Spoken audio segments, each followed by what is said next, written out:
Eu estava em coma por 3 meses. Quando acordei, meu marido tinha levado a namorada dele para morar na nossa casa. A última coisa que lembro antes do coma foi saindo de um estacionamento numa sexta-tarde. Tinha acabado de fazer compras no mercado e estava pensando no que fazer para o jantar porque meu marido Cal tinha reclamado a semana toda que nunca mais tínhamos refeições de verdade. Estava virando à esquerda na via principal quando um caminhão furou o sinal e bateu no lado do motorista do meu carro com tanta força que a porta amassou. Acordei 3 meses depois numa cama de hospital com um tubo na garganta e minha irmã Frank segurando minha mão e chorando. Ela me contou que eu tinha ficado em coma induzido por causa de um inchaço no cérebro e que passei por várias cirurgias e que ninguém tinha certeza se eu iria acordar. A primeira coisa que perguntei quando finalmente consegui falar foi: cadê o Cal? Frank não respondeu na hora. Ela apertou minha mão e disse: vamos focar em você ficar boa. Perguntei de novo. Ela disse que Cal tinha ido no começo. Eu disse: como assim no começo? Ela disse que ele foi todos os dias nas primeiras 3 semanas, depois começou a ir menos e aí parou de aparecer lá pela 6ª semana. Fiquei ali deitada tentando processar aquilo. Meu marido parou de me visitar no hospital enquanto eu estava em coma. Não conseguia processar, então só fechei os olhos e voltei a dormir. Nas 2 semanas seguintes, fiz fisioterapia e reaprendi a andar porque meus músculos ficaram muito fracos. Frank esteve lá todos os dias.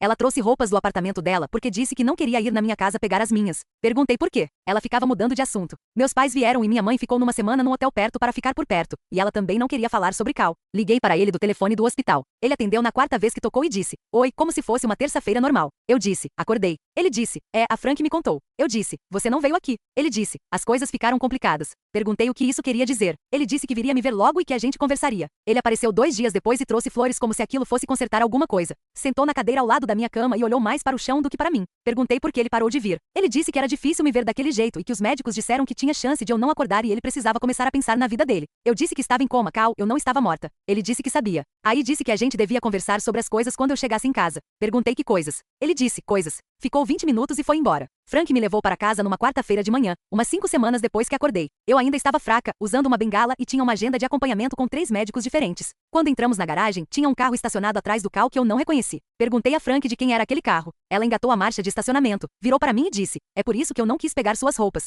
Entrei na minha própria casa pela primeira vez em quase 5 meses e tinha uma mulher sentada no meu sofá tomando café na minha caneca, assistindo a minha televisão. Ela olhou para mim, depois para Frank, depois de novo para mim. Cal saiu da cozinha e congelou. A mulher se chamava Shelby, e ela estava morando na minha casa há mais de um mês. Cal a conheceu num bar umas 7 semanas depois do meu acidente. Ele a trouxe para casa enquanto eu estava deitada numa cama de hospital com uma máquina respirando por mim. Ela estava vestindo uma calça de moletom minha. Dava para saber porque tinha uma mancha de água sanitária no joelho de quando eu estava limpando o banheiro na primavera passada. Olhei para Cal e disse: você tá falando sério? Ele disse que achou que eu não ia voltar. Eu disse que os médicos nunca disseram isso. Ele disse que eles falaram que havia uma possibilidade e que ele levou aquilo muito mal. Eu disse que ele levou tão mal que trouxe uma mulher para morar na nossa casa antes mesmo de eu esfriar. Shelby se levantou e disse que não sabia da situação toda e que Cal contou a ela que a esposa dele tinha morrido. Virei para Cal e disse: você disse a ela que eu estava morta. Ele não negou, só ficou ali parado. Frank pôs o braço em volta de mim e disse: vamos embora. Eu disse não. Andei pela minha própria casa. As roupas de Shelby estavam no meu armário. O shampoo dela estava no meu chuveiro. As vitaminas dela estavam no balcão da minha cozinha. Tinha uma foto dela e do Cal na geladeira presa por um ímã que comprei na nossa lua de mel. Tirei e pus no balcão com a face para baixo.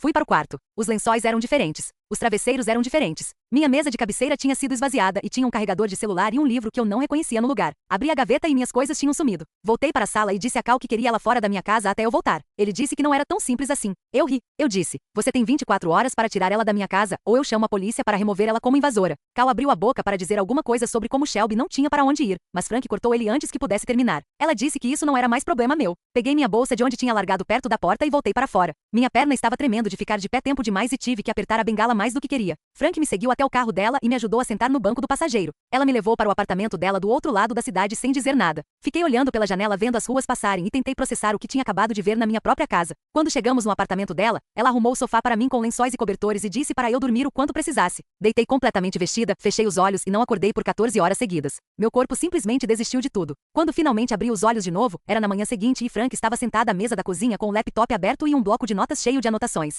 Ela me viu sentar e me trouxe café e torrada. Disse que fez uma lista de advogados de divórcio enquanto eu dormia, e já tinha ligado para 3 para marcar reuniões para a semana que vem. Olhei para a lista e vi nomes e números de telefone e endereços de escritórios escritos na letra caprichada dela. Ela disse que contou a situação básica para todos eles e todos queriam me encontrar o mais rápido possível. Na manhã seguinte, meu celular vibrou com uma mensagem de Cal. Ele disse que Shelby se mudou para a casa da irmã e queria saber quando eu ia voltar para a gente poder conversar como adultos. Mostrei a mensagem para Frank, e ela disse para não responder. Ela disse que de agora em diante, tudo devia passar por um advogado porque Cal já tinha provado que não dava para confiar nele para agir direito. Pus meu celular com a tela para baixo na mesa e não respondi. respondi. Frank me levou para minha primeira sessão de fisioterapia naquela tarde com uma mulher chamada Isabela Conrad. O consultório ficava num prédio médico perto do hospital onde eu tinha ficado. Isabela era mais nova do que eu esperava, com cabelo escuro preso num rabo de cavalo. Ela me fez preencher papéis sobre meu acidente e minhas cirurgias e o que eu conseguia e não conseguia fazer ainda. Depois me levou para uma sala com equipamentos e colchonetes e me fez tentar alguns exercícios básicos de perna. Consegui fazer 2 antes de começar a chorar sem conseguir parar. Sentei no colchonete, pus o rosto nas mãos e simplesmente soluçava. Isabela sentou ao meu lado e não tentou me fazer parar nem disse que estava tudo bem. Ela esperou até eu conseguir respirar de novo e aí disse: trauma emocional afeta a recuperação física.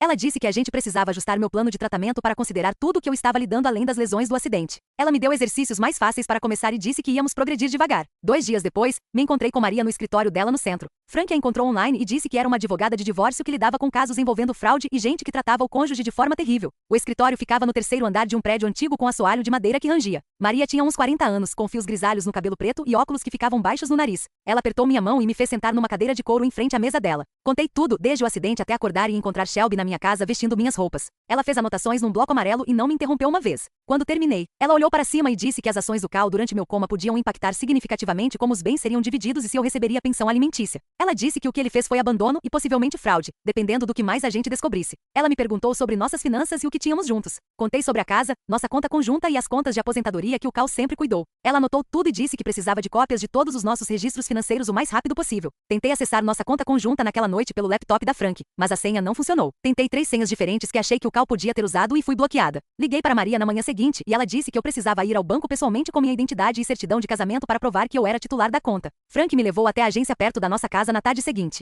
Levei minha carteira de motorista e revirei minha bolsa até encontrar minha certidão de casamento dobrada na carteira. A gerente era uma mulher de uns 50 anos que olhou meus documentos e digitou no computador. Ela puxou nossa conta e pedi para ela imprimir os extratos dos últimos 3 meses. Ela imprimiu e entregou para mim, e olhei o mais recente primeiro. Meu estômago embrulhou quando vi que Cal sacou $15 mil há 2 semanas. Simplesmente tirou o dinheiro numa única transação. Fiquei olhando o número e me senti mal. Tirei fotos de todos os extratos com meu celular e enviei para Maria. Ela me ligou 20 minutos depois e disse que ia entrar com um pedido de urgência para congelar todas as nossas contas conjuntas e cartões de crédito, para impedir que ele tirasse mais dinheiro. Passou uma semana até Cal finalmente contratar um advogado. Maria recebeu uma carta de um tal Finn Ritter, que tinha um escritório no mesmo prédio que o trabalho do Cal. A carta dizia que Cal estava emocionalmente devastado pela minha condição e tomou decisões ruins enquanto sofria o que ele achava que era a perda da esposa. Dizia que ele estava disposto a trabalhar para um acordo justo. Maria respondeu no mesmo dia. A carta dela dizia que luto não desculpa fraude ou abandono ou má conduta financeira. Ela disse que Cal disse à namorada que eu estava morta e a trouxe para morar na nossa casa enquanto eu estava em coma e depois roubou $15 mil da nossa conta conjunta. Ela disse que a gente se veria no tribunal se ele não quisesse negociar de forma justa. Minha mãe Otávia voou do Arizona 3 dias depois. Ela pegou um táxi direto do aeroporto para o apartamento da Frank e bateu na porta às 8 da manhã. Quando abri, ela olhou para mim usando a bengala e começou a chorar. Ela me abraçou com tanto cuidado como se eu fosse quebrar e ficou repetindo: meu bebê, meu bebê. Ela estava mais brava com Cal do que eu nunca vi ela ficar brava com nada. Ficava repetindo como ele pôde, que tipo de homem eu devia saber. Ter ela tão brava em meu nome me fez sentir menos sozinha.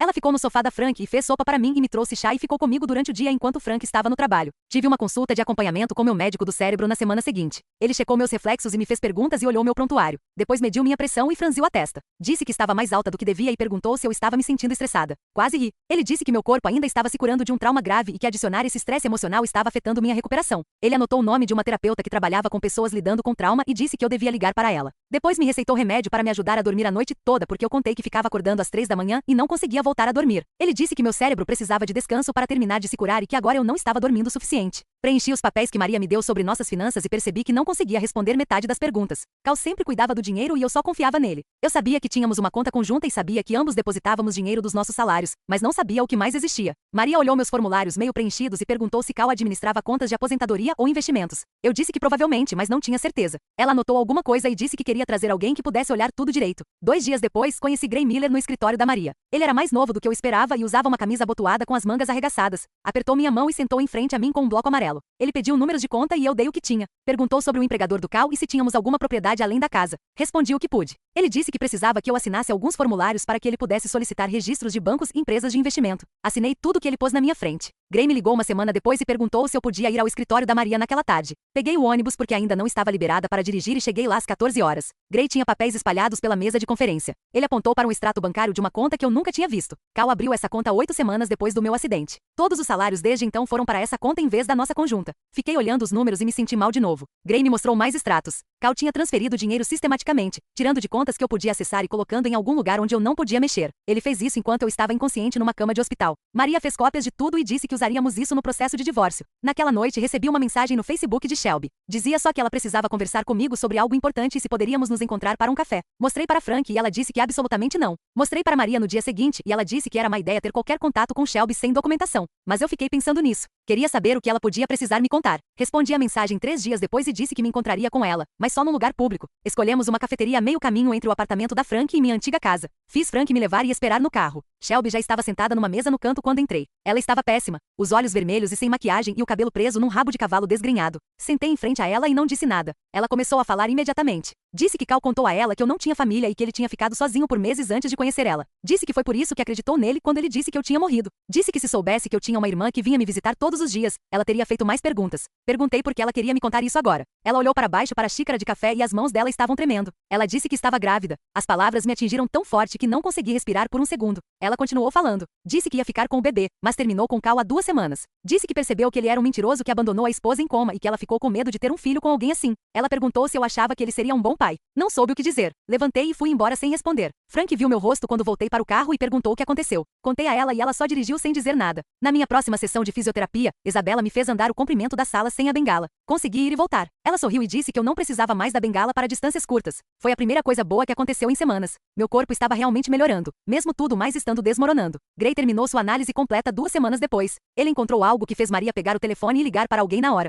Cal sacou minha conta de aposentadoria 6 semanas atrás. Ele falsificou minha assinatura nos papéis. Gray tinha cópias de tudo, incluindo a assinatura que não era minha. Maria registrou um boletim de ocorrência por fraude e roubo de identidade no mesmo dia em que entrou com o pedido de divórcio. Ela disse que isso mudava tudo. O advogado de Cal, Finn, ligou para Maria na manhã seguinte. Ela pôs no viva voz para eu ouvir. Ele disse que Cal estava disposto a ir para a mediação e negociar um acordo justo. Ele disse que Cal devolveria todo o dinheiro disputado, mas cobriria meus honorários advocatícios se eu concordasse em não processá-lo criminalmente. Maria disse que isso era basicamente uma admissão de culpa. Ela disse que tínhamos bastante poder de negociação agora. A mediação foi marcada para a terça seguinte no escritório neutro no centro. Entrei, e Cal já estava sentado à mesa com Finn ao lado dele. Maria sentou ao meu lado. Uma mediadora explicou o processo, mas eu mal ouvi. Fiquei encarando Cal até ele finalmente olhar para mim. Perguntei quando ele decidiu que eu estava morta para ele. Não quando o médico falou alguma coisa sobre minhas chances. Quando ele decidiu, ele abriu a boca, mas não saiu nada. Finn começou a falar sobre emoções complicadas e circunstâncias difíceis. Maria cortou ele. Ela expôs tudo o que Gray encontrou. A conta separada, a assinatura falsificada, o roubo sistemático. Ela disse que a gente podia resolver agora ou deixar um juiz e possivelmente um júri decidir. Ficamos naquela sala por 6 horas.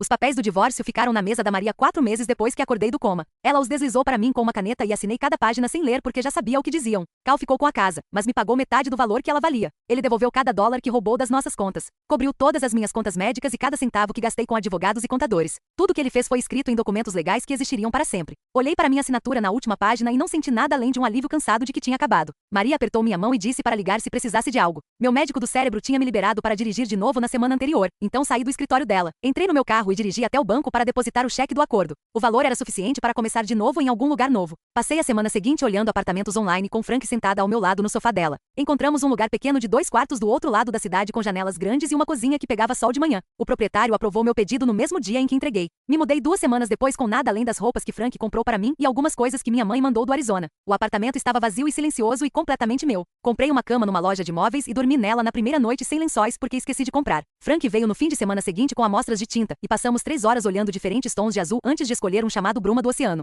Pintamos meu quarto num sábado e sujamos mais tinta em nós mesmas do que nas paredes. Naquela noite dormi sem acordar uma vez e quando abri os olhos, o sol estava entrando pela janela e batendo nas paredes azuis, e me senti calma pela primeira vez desde o acidente. No mês seguinte, comprei móveis peça por peça quando encontrava coisas que realmente gostava. Um sofá macio e cinza. Uma mesa para a cozinha com 2 cadeiras. Plantas que prometi a mim mesma que manteria vivas. Tudo no apartamento pertencia só a mim, e ninguém mais tinha usado ou possuído aquilo antes. Isabela me chamou para minha última consulta de fisioterapia numa terça-feira de manhã. Ela me fez andar pela sala e fazer uma série de exercícios e testes de equilíbrio. Completei tudo sem problemas. Ela checou suas anotações e me disse que eu tinha alcançado todas as metas de força e mobilidade e não precisava mais voltar. Eu estava andando normalmente e dirigindo de novo e meu corpo tinha se curado melhor do que qualquer um esperava. Meu médico do cérebro confirmou a mesma coisa na minha consulta de acompanhamento na semana seguinte. Ele mostrou meus últimos exames de imagem e disse que a lesão tinha se curado sem danos permanentes à minha memória ou pensamento. Ele me liberou para voltar ao trabalho e viver minha vida sem restrições.